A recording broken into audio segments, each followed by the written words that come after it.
All right. Let's get this out of the way first. The thoughts, views, and opinions expressed on Tailboard Talks Firefighter podcast are solely those of the speakers, guests, and host, and do not in any way represent the thoughts or views or opinions of any other employer, partnership, or sponsor. The material and information in this podcast is for general information purposes only and should be used at the listener's discretion. All right.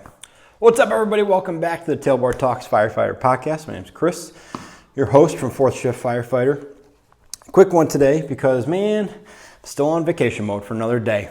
And today was a real toss-up, doing this episode or just posting one from the vault. Katie voted from the vault, and I think I'm going to do that next week or maybe just recreate it. But a while ago, Patrick Rasmussen and I did one about promotional testing season. And we went through our experiences because we tested together and studied together. And it was my second process and his first promotional process. And so we had a bunch of just advice and what we did and kind of running through the whole thing. So we, where I work, have a process coming up in September. So that might be a good one to repost. But I wanted to get on tonight and talk a little bit about flexibility versus mobility. And I have my notepad here because I usually say the wrong word. I usually say stability instead of flexibility. So I got myself all straightened out here. Now, before we get going, last week I said that Rescue 1 CBD was shadow banned by Meta. And as far as I know, it's still true. But you guys did go on and check him out and check out some of his stuff and share it. And I appreciate that greatly because it helps him. It helps me. He's one of my affiliates. And it helps the fire service. I mean, he's got a great product. He's a great dude doing stuff. So if you can, go to Rescue 1 CBD. That's the number one, Rescue 1 CBD on Instagram, and just share something from his page so it gets traction, because whatever he posts is just dead in the water. No traction at all. So you have to repost stuff to your stories or whatever, share it with people. He also got the topical roll-on back in stock, and I think he was advertising free shipping. If you're listening to this later, you can't expect free shipping, you firemen, but if you're listening like now, maybe you could get free shipping because he was advertising that when it got back in stock. Go on my website. There's a click-through for that for Rescue 1 CBD. It gives me a cut because he's one of my affiliates, and also you get a discount on the products by using the code there. The other one's 4th Frontier, the heart rate monitoring strap. It's the only strap in the industry that records lead to EKG. So you can look back over your training session and see what your heart was doing the whole time through lead 2. There's also a code for that, an affiliate link for that on the website, 4thshiftfirefighter.com, number 4th shiftfirefighter.com. I got my notes written down here because, like I said, I'm on vacation mode. I got vacation face. Got my little playoff beard going, as Kurt would say. I got my sunburn that's turning bronze in no time, luckily. Just got back from Mackinac. We towed the camper from the suburbs of Chicago, about an hour west of the city of Chicago, to Mackinac, which I don't understand. Is it Mackinac or Mackinac? I've seen it both ways. It says it both ways. One is Mackinac City and Mackinac Island, or maybe the opposite, Mackinac City, Mackinac Island. I don't know. Took an awesome jet boat to get there. Nathan loved it. But all that to say, might be growing up into a big boy truck soon, because towing that thing back with the 1500 was fine. It was rough on the way out, fine coming back, but I started looking at 2500s. Actually, just today, I went and checked out a couple 2500s in the area.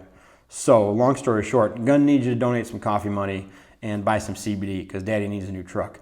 On the topic of that, if you want to support the show, 2 ways to do it. 2 of the easiest ways to do it. 1, share stuff. If you see something or you hear something in this podcast on YouTube or on Apple Podcasts or Spotify, wherever you're listening, and you like it, share it. These have all been relatively short the past couple weeks. Been kind of nice doing 10, 12, 13-minute episodes.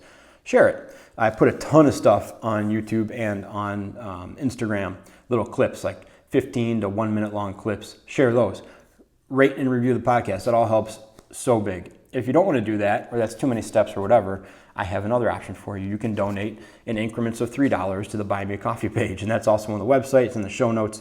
And it's just a way to support the show and say, hey, I don't hate what you're doing, or good job, or you didn't screw that up too bad. It's all very much appreciated. So it's called the Buy Me a Coffee button. $3 increments, little or as much as you want. I certainly appreciate it. It's just a direct way to support the show. Get my dirty socks off camera here. Big shout out. I know I'm doing a lot of preamble stuff, but big shout out. This is what we're talking about today. And if you're listening, you're not seeing what I'm holding, but I got a foam roller and a tennis ball. The reason I wanted to go over flexibility versus mobility is because I'm going out to the West Chicago Fire Protection District tomorrow night. And it's the first time going out since the world imploded and shut down a handful of years ago. It might be ringing a bell what happened there. I went out to them a handful of times, did some workouts out there, did a couple seminars out there, and then everything shut down. And with the kids getting busier, with me just not wanting to, because it takes up a lot of time, I hadn't really pursued any departments to go out and do on-site seminars anymore. And then one of the guys from West Chicago texted me and said, hey, let's get you back out. So their union is actually paying for this one. And I'm going out before their union meeting for about an hour, 45 minutes, about an hour.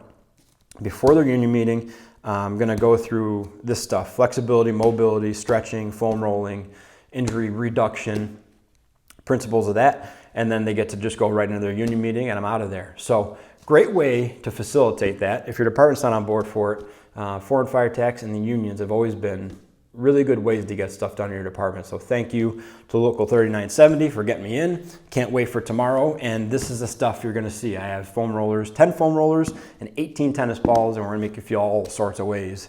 I'm bringing some pads also, so sore little backs don't, or your backs don't get all sore on the floor. So let's talk about it finally. After all that, let's talk about flexibility versus mobility. Because whenever someone says so-and-so got hurt, or what do you need to work on, or what should we train, a lot of people are like, I need to work on my flexibility. My hamstrings have always been tight, or my hip flexors have always been tight, and I need to stretch them out. Or my shoulders, I need more shoulder flexibility because I hurt my shoulder last year at work when I was reaching for something. And I agree that flexibility plays a role in injuries and injury reduction, in staying away from injuries, all that stuff.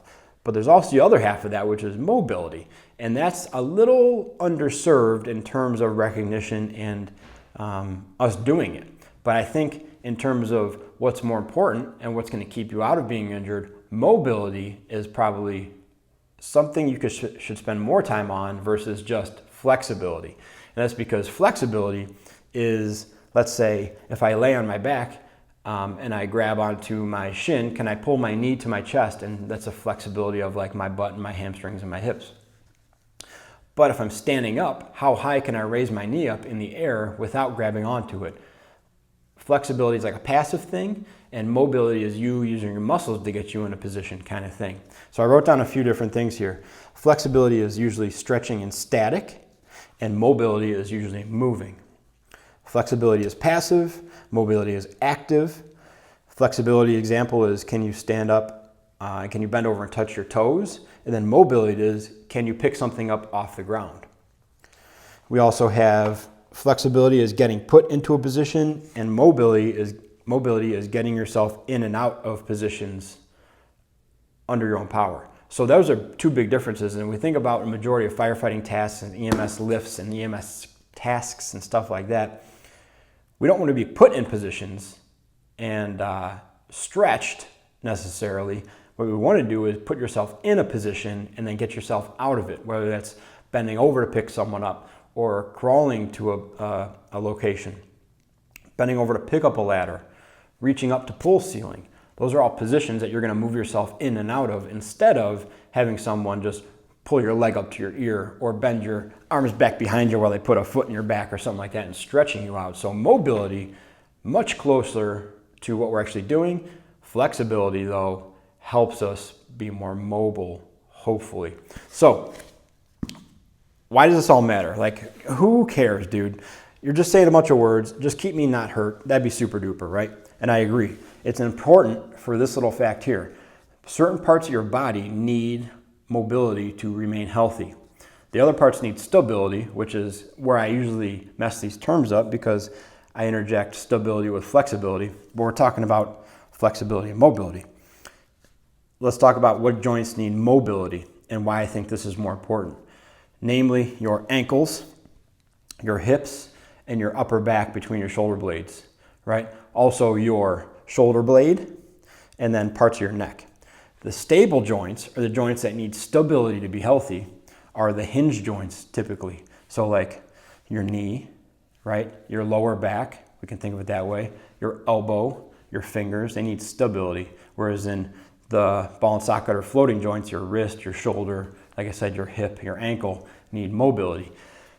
For this reason, and we've talked about this briefly before, if I'm lacking mobility in my hip and I go to bend over and my hips stop bending, the joints above and below, which remember are stable joints, your knee and your lower back, those joints are supposed to be stable.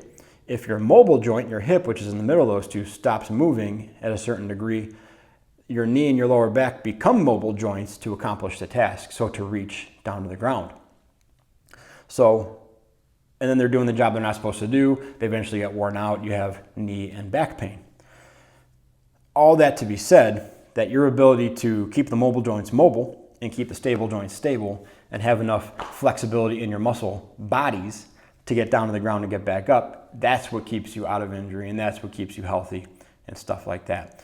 So, maybe clear as mud, right? But I'm going to tell you how I use, let me just go back to my little thing here.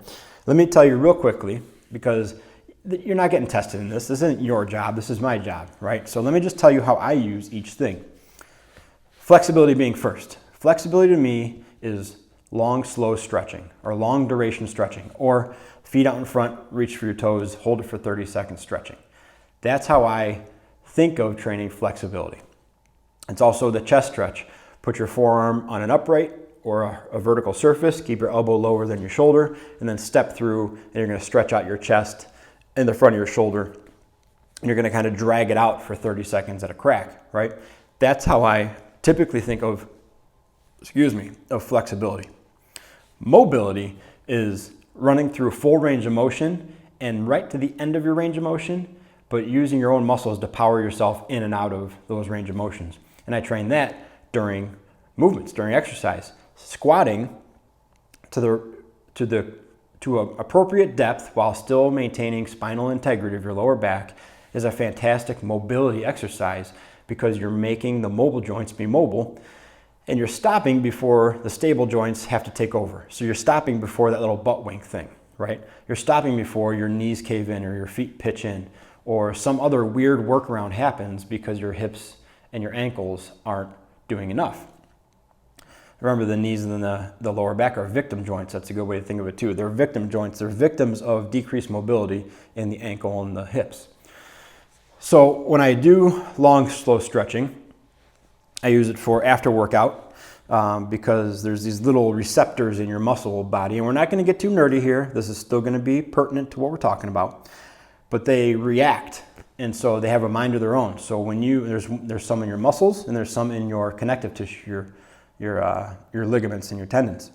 And they do a couple things. One of them grabs on tighter when it feels a threat, so it flexes. And the other one, when it gets triggered, it lets go, it relaxes.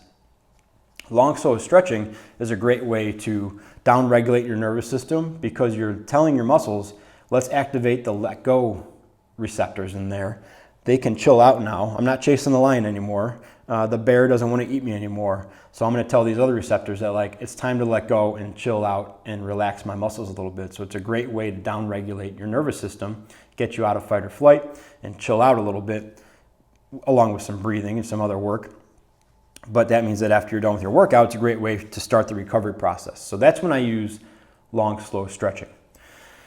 When I use mobility, like I said, it's during the workout, but also before, it's a thing called movement preparation, where you could take the same movement as a long, slow stretch, but now you're doing it in 1 to 2 to 3 second pulses. And not dynamic or violent pulses, but let's say you're doing a calf stretch, and this is one of the more popular ones that we do, a push-up position calf stretch. You're just in a push-up position, you hook one foot over the other, and then you try to rock your heel down to the ground. You're stretching out like a single leg down dog almost. All you're going to do is sit back into that stretch, pause for half a second, and then use your calf muscle to push out of it. And sink back into it for half a second, use your calf muscle to push out of it. And do that 8 to 10 times. Now we're using mobility as a movement prep thing. We're quote unquote priming the muscles, priming the nervous system, turning it on, activating, whatever cool term you think of, but we can use it also in there. We also do lunges. We also do trap bar deadlifts and stagger stance stuff that makes your ankles and your knees move the way they're supposed to while maintaining good knee alignment and lower back integrity and full range of motion. I'd rather have you go slow, drop weight down, use an assistance device like holding on to a beam or holding on to the TRX, and be able to get your knee all the way down to the ground in a reverse lunge, compared to feel unstable there, feel weak there, shorten the movement, and now your knee gets to 8 inches above the ground, but that feels like your limit, so then you just power out of it without ever reaching that end range of motion. Remember, mobility doesn't have to be what you think of when you think of long, slow stretching, which is like that burning, tearing, terrible, painful sensation you have to breathe through. It's really just going and using your joints and the range of motion they were intended to be. So my suggestion to you guys and gals out there is do both, but use them for what they're intended to do, okay? For me, like I said, stretching and flexibility training is long, slow stretching after a workout, and mobility training is stuff I do during the workout, paying attention to my intended range of motion and hoping to maintain or build on that range of motion with load or speed or control or just tempo and stuff like that. Hope that was clear enough, okay? But don't think that just because you hurt your shoulder last year or hurt your back last year, that stretching is going to create more flexibility and then keep you from getting hurt again, because that may not be the truth. You may need less stretching. Your lower back might be too mobile. It might be too loosey-goosey. You may not have enough muscular integrity in your lower back, and that's why you hurt your back, not because your back is too tight. It's because your back is too loose, because your hips are too quote-unquote tight. So be careful just running to flexibility and stretching as the cure-all for any of your injuries that happen. It takes a little more keen of an eye. It takes a little more coaching, a little more diagnostic from a professional. Okay, that's the best way to do it. But if you start stretching things that feel tight, understand that this is another conversation altogether.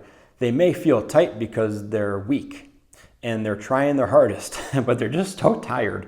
And because of that fatigue in there, they're trying to clamp down, and that clamp down is a protective measure, because if they don't clamp down, they're going to get ripped apart. And that tension that they're creating is actually trying to keep you from getting hurt, but here you are trying to stretch it out and get that tension to go away by dragging it and trying to stretch it out as much as you can to feel better. So all that to be said, be careful jumping to conclusions. Be careful prescribing your own rehab stuff. I've said it before, I have several practitioners. If you're interested or if you have questions about your injuries, I got people all the way from physical therapists down to where I am at the personal trainer level. I have people at all levels that I can send you to figure out what's going on, give you the best course of treatment instead of you just stabbing in the dark and hopefully not getting hurt again because you did the wrong thing or moved the wrong way. Because that happens, man. It happens. If you're interested in having me as your personal training coach, I can do that. What I do is I send out workouts weekly. And if you're my client now and you're listening, you're like, yeah, almost weekly. Well, most of the time I send them out weekly. And I also adjust them to fit your goals and needs and stuff like that. And they update a few times a month. And we go for 2 months and we start all over again. If you're interested in that, just reach out. Send me an email on the Fourth Shift website. You can hit me on Instagram, Fourth Shift Firefighter. Number 4TH for both those things. And that's it, man. I hope that made sense. It was a little down and dirty. We're not doing that much talking when I go to West Chicago tomorrow. We're doing a lot of doing. We're going to talk about that for about 5 minutes and answer some questions. Then the foam roller and the tennis ball come out to play, and it's just pain face time. It's fun for me. It's terrible for you guys, but hey, you won it, so you're going to get it. All right. If you like it, donate coffee money. If you don't want to donate money, I'm down with that. Go on and rate and review the podcast. Positive only. Like, obviously, I'm not asking you to leave bad ones. If you don't like it, just forget about it. Just delete it. Forget it ever existed. If you like it, let me know. Let's all keep being more capable and durable on the job and away from it. And we'll talk to you guys soon. And be a Fourth Shift Firefighter.